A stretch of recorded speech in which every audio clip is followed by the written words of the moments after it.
जय माता दी, जय माँ कामाख्या, जय श्री महाकाल महाराज। हमारे पास एक साधिका का प्रश्न आया है।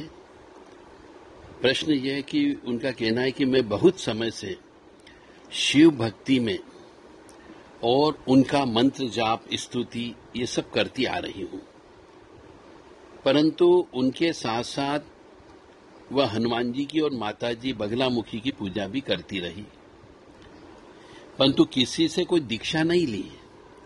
अब यहाँ पे मेन चीज समस्या है क्या है कि शिव जी की भक्ति करती आ रही, उनके मंत्र भी जप करती रही, उनकी स्तुति भी बोलती रही, हनुमान जी की भी सेवा करती रही, माँ बगलामुखी की मंत्र की भी जप करती रही, परंतु तीनों में उन्हें विधिवत कोई गुरु से दीक्षा नहीं ली और न ही गुरु मुख से कोई मंत्र लिया, परंतु करती आ रही है।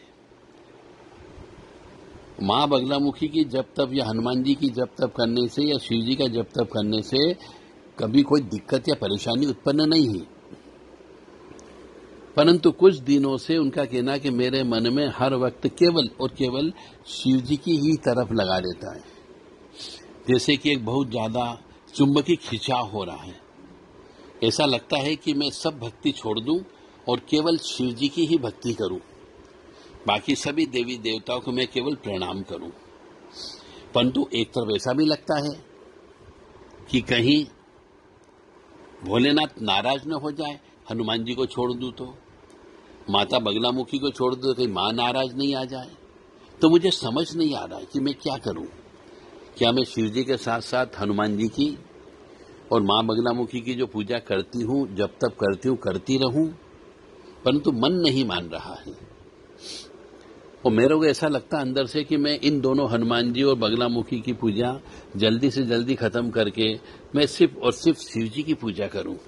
मेरा मन, कर्म, वचन हमेशा वहीं पर ही भागता है, बार बार सोते उठते बैठते, जपू तो भी नहीं जपू तो भी मन में सिर्फ शिव जी का ही ध्यान चलता रहता है।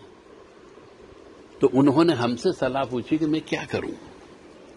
तो मेरी इन मोहतरमा से जिनने मेरे से प्रश्न किया है, उनसे केवल एक ही चीज कहना है कि शास्त्र कहते हैं कि यदि मंत्रों का हम कोई अनुष्ठान या जप या तप करते हैं तो हमेशा गुरु मुख से लेना चाहिए, चाहे वो महामृत्युंजय मंत्र हो, चाहे गायत्री मंत्र हो, चाहे हनुमान जी के मंत्र हो, चाहे मां बगलामुखी के मंत्र हो, क्योंकि ये सब उग्र शक्तियां हैं और इनके मंत्र हमेशा गुरुमुखी होना चाहिए, गुरु से दीक्षा लेकर के ही करना चाहिए।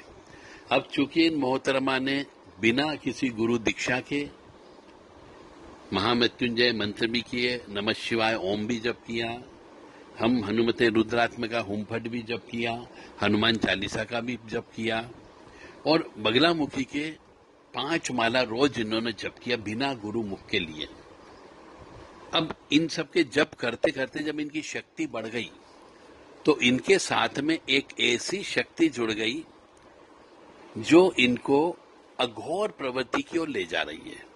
यानी शिव जी की पूजा करने के लिए बाध्य करे कि तुम सिर्फ शिव जी की पूजा करो, क्योंकि जो शक्ति आ गई है बिना गुरु के मंत्र जप करने से, दूसरी मतलब जो शक्ति इनको चाहिए थी वो शक्ति नहीं आई, कोई दूसरी शक्ति ने बीच में इनके इसमें कंट्रोल कर लिया इनके ऊपर और बार बार एक ही चीज इनके मन में आ रही है कि मैं सिर्फ शिव जी की पूजा करूं, शिव जी की पूजा करूं, इन दोनों को छोड़ दूं। यानी कि अघोर शक्ति यानी कोई शमशान की शक्ति इनके पास में आ चुकी है और वही इनको बार बार शिव जी की ओर पूजा करने की ओर प्रवृत्त कर रही है कि इन दोनों को छोड़ दो और केवल शिव जी की पूजा करो। तो जो मनुष्य केवल शिव जी की पूजा करता है, शिव जी में ही मन रमा रहता है, एक तो उसका विवाह नहीं होगा और धीरे धीरे वो अघोर ओघड़ की ओर चला जाएगा। यानी शिव जी क्योंकि शमशानवासी है, भूतनाथ हैं, ऐसे ही जो भी व्यक्ति शिव जी की पूजन अर्चन करता है उसका मन नीरस जीवन हो जाता है, शमशान में नीरसता होती है, भभूत रमाने लगते हैं, धुआं करने लगते हैं। तो ऐसे ही इन मोहतरमा का भी जीवन होने वाला है, क्योंकि जो शक्ति आई है वो कोई विधि विधान वाली शक्ति नहीं आई है, कोई शमशानी शक्ति कह लीजिए, कोई बड़ा प्रेत कह लीजिए, तो बार बार शिव जी की ओर उनकी ओर झुका रहा है, हनुमान जी और बगलामुखी की ओर से उनको कट कर रहा है। तो धीरे धीरे उनके जीवन में, इन मोहतरामा के जीवन में कष्ट की प्राप्ति अब बढ़ने वाली है। ये जितनी ज्यादा भक्ति की ओर बढ़ेगी उतनी उनके जीवन में कष्ट बढ़ता जाएगा। इनका विवाह भी नहीं हुआ है, तो हो सकता है आगे जाकर के इनका विवाह भी नहीं हो और ये विवाह की तरफ से उदासीन हो जाएगी कि मुझे विवाह नहीं करना। क्यों? कि विवाह करेंगे तो सेक्स करना पड़ेगा, सेक्स होगा तो बच्चे पैदा होंगे, बच्चे पैदा होंगे तो बच्चों को देखरेख करना पड़ेगी, भगवान की ओर इनका ध्यान नहीं जाएगा। मतलब कहीं न कहीं से ये 10 विकारों में उलझ जाएगी। तो ये मोहतरमा अब विवाह भी नहीं करने वाली है, क्योंकि इनकी भक्ति, इनके साथ जो प्रेतिक शक्ति आ गई है, वो प्रेतिक शक्ति ही इनके साथ विवाह करेगी और ये ऐसे फिजिकल रूप से अविवाहित ही रहेगी।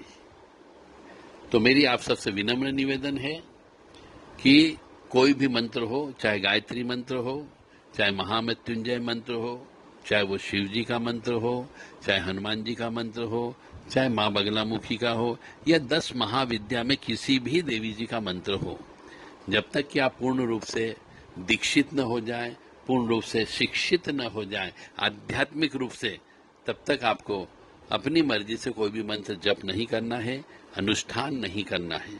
क्योंकि इन मंत्रों के साथ में शक्तियों का वास होता है और वो शक्ति आप झेलने की अवस्था में नहीं रहेंगी। जैसे बगलामुखी को मैं 10 महाविद्या कहता हूँ, महाविद्या का मतलब है हो गई ये बहुत बड़ी शक्ति है ये। तो पहले आपने प्राइमरी शक्ति का मतलब नवान मंत्र की शक्ति आपको पहले जागृत करना होगी। पहले घर की कुल देवी को जागृत करना होगा, फिर इष्ट देवी को जागृत करना होगा। उसके बाद जाने की कहने का अर्थ यहाँ पर यह कि पहले 12वीं पास करो, फिर ग्रेजुएशन करो, फिर महाविद्यालय में आप जाइए, मतलब पोस्ट ग्रेजुएट की डिग्री लो। आप सीधे माँ बगलामुखी की यानी महाविद्यालय की डिग्री के लिए आप जाने लगे हो, तो निश्चित तौर से कहीं न कहीं पर नुकसान होने की संभावना है, जीवन में कष्ट आने की संभावना है कि आप तो भक्ति की ओर जा रहे हैं, परंतु भक्ति की ओर जाने में विशेष नियम कानूनों का पालन करोगे तो सुख मिलेगा, अन्यथा कष्ट की प्राप्ति होगी। तो मेरी सभी माता बहनों से विनम्र निवेदन, जैसा कि मेरे सामने किसी एक माता जी का ही प्रश्न आया है, वो मैंने आपके सामने रखा। तो ये चीज हो सकता है अन्य माता बहनों का भी प्रश्न हो, तो यदि वो ऐसा कोई कृत्य कर रही हो, जब तब कर रही हो बिना गुरु के, तो सर्वप्रथम गुरु ढूंढ करके, जो जिनने उन मंत्रों की कई लाखों जप किए हो, लाखों बार हवन किया हो, ऐसे गुरु से वो गुरु मंत्र के रूप में प्राप्त करके गुरु बना करके ही जप करें और गुरु जी के दिशा निर्देश और गुरु जी के आदेश के अनुसार ही चलें, तो आपके जीवन में सुख समृद्धि शांति आ सकती है।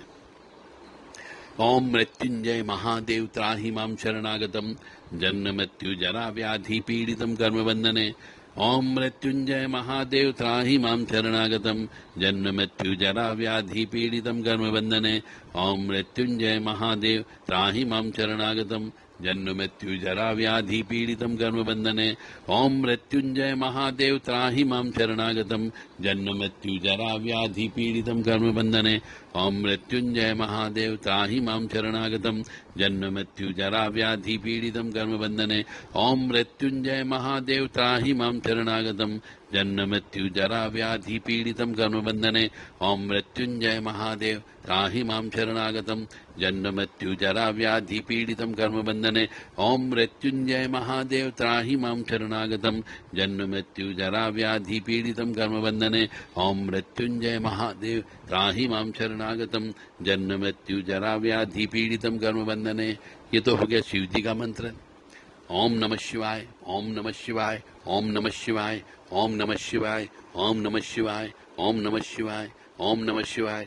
या फिर ह्रीम ह्रीम ओम नमः शिवाय ह्रीम ओम, ह्रीम ह्रीम ओम नमः शिवाय ह्रीम ओम, ह्रीम ह्रीम ओम नमः शिवाय ह्रीम ओम, ह्रीम ह्रीम ओम नमः शिवाय ह्रीम ओम, ह्रीम ह्रीम ओम नमः शिवाय ह्रीम ओम, ह्रीम ह्रीम ओम नमः शिवाय ह्रीम ओम, हम हनुमते रुद्रात्मका हुम फट, हम हनुमते रुद्रात्मका हुम फट, हम हनुमते रुद्रात्मका हुम फट, हम हनुमते रुद्रात्मका हुम फट, हम हनुमते रुद्रात्मका हुम फट, हम हनुमते रुद्रात्मका हुम फट, हम हनुमते रुद्रात्मका हुम फट, हम हनुमते रुद्रात्मका हुम फट, हम हनुमते रुद्रात्मका हुम फट। ओम ह्रीं हनुमते रामदूताय नमः, ओम ह्रीं हनुमते रामदूताय नमः, ओम ह्रीं हनुमते रामदूताय नमः, ओम ह्रीं हनुमते रामदूताय नमः, ओम ह्रीं हनुमते रामदूताय नमः, ओम ह्रीं हनुमते रामदूताय नमः, ओम ह्रीं हनुमते रामदूताय नमः, ओम ह्रीं हनुमते रामदूताय नमः, ओम ह्रीं हनुमते रामदूताय नमः। ओम मनोजव मारुततुल्य वेगं जितेन्द्रियं बुद्धिमतां वरिष्ठं वातात्मजं वानरमुख्यं श्रीरामदूतं शरणं प्रपद्ये।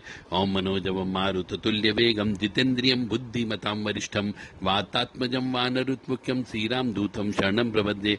ओम मनोजव मारुततुल्य वेगं जितेन्द्रियं बुद्धिमतां वरिष्ठं वातात्मजं वानरमुख्यं श्रीरामदूतं शरणं प्रपद्ये। ओम मनोजव मारुततुल्य वेगं जितेन्द्रियं बुद्धिमतां वरिष्ठं वातात्मजं वानरमुख्यं श्रीरामदूतं शरणं प्रपद्ये।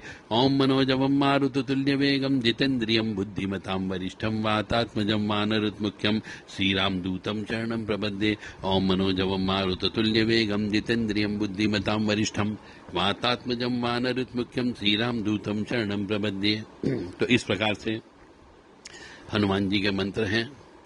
ओम ह्लीं बगलामुखी सर्वदुष्टानां वाचम मुखम पदम स्तभ्यम जिह्वां किलय बुद्धि विनाशाय ह्लीं ओम फट। ये माँ बगलामुखी का है। और भी माँ बगलामुखी के माला मंत्र भी है। माला बगलामुखी का शत्रु नाश मंत्र भी है। प्रत्यंगिरा बगला मंत्र भी है।